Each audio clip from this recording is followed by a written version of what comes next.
اللہ के काम के लिए दी थी, और इस प्रॉपर्टी के ऊपर हुकूमत की बुरी नजर है। इसको ये हुकूमत हड़पना चाह रही है। इसी बुनियाद पर हम चाहते हैं कि ये हमारा दस्तूर है, वक्फ बोर्ड हमारा हक है, हमको फैसला करने का मुकम्मल हक मिलना चाहिए।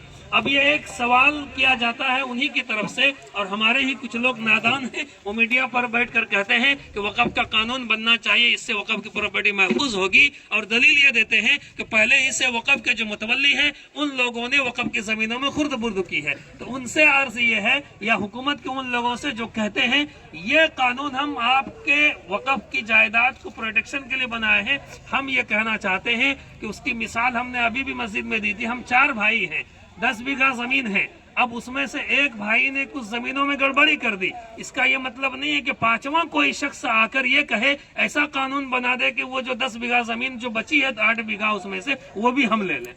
तो ये हमारा अंदरूनी मामला है, हमारा दाखिली मामला है।